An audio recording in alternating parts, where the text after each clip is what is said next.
Welcome to ECNTRADE Daily Video. Before we begin, it should be noted that any advice is of a general nature only and that your personal circumstances have not been taken into consideration. Hello everyone, my name is Rob Clayton and thank you for joining me.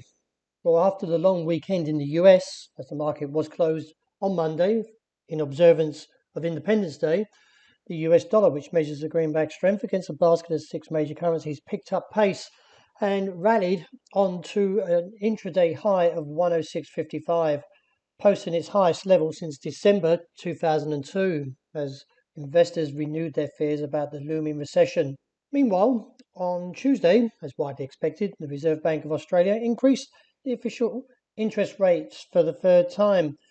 At its meeting on Tuesday, the central bank lifted the cash rate, as widely expected, by 50 basis points to 1.35 from 0.85%.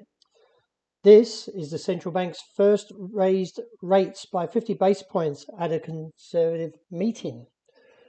In light of the pattern, we can see that the market is still holding above this level, which is a key point at 67, 65, 75. Having stabbed twice at this level, the market still respects and acknowledges that the bulls or demand is still pretty much evident to support a rebound that may come back towards a region of 68 to 69 cents. Looking at the euro, the market crushed the levels of 104.10 and 103.45.65.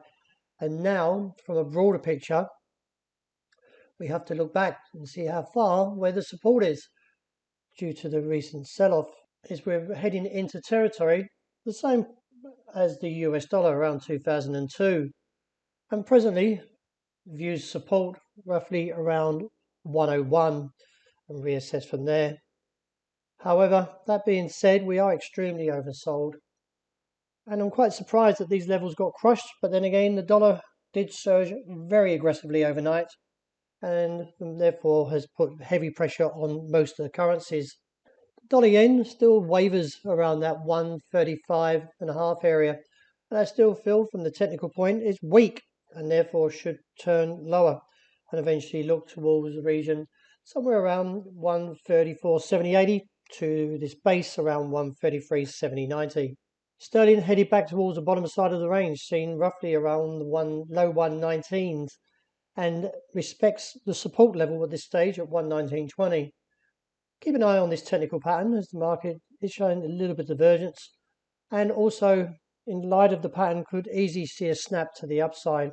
However, if we take out 119, that would leave me neutral in the short term, as I like to see how the market tumbles beneath 119.20 with the next target of 118.15.30. Sterling CAD still respectively holding above the level of 155.20. It's had a number of times at the challenge from here, but I feel the market can still stage a bounce due to some divergence here in the RSI, and therefore look towards the region of around 156.65 and reassess. Finally, the market reversed, didn't reach its topside target of 1,819 and instead took out the level of 1,788. This has now put further pressure on gold. As you most probably have been aware that I've not been overly bullish on this market, and due to the ADX trend strengthening, now views a potential target if we go to the weeklies, that is around 1,740 and reassess from there.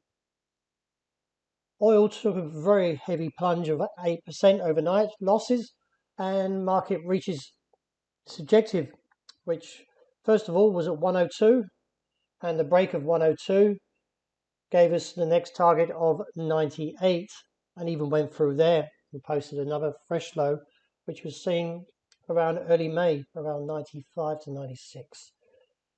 Quite interesting though, the market took a heavy sell-off like we've witnessed overnight.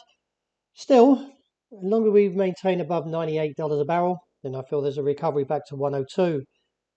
Failing to witness that into New York's close tomorrow morning, then I feel that the market may have a further clean out to the long position and could head down towards 92.5. Well, that wraps it for the morning. Thank you very much for joining me. As always, look out for the intraday report. I hope you enjoyed a great start to the day.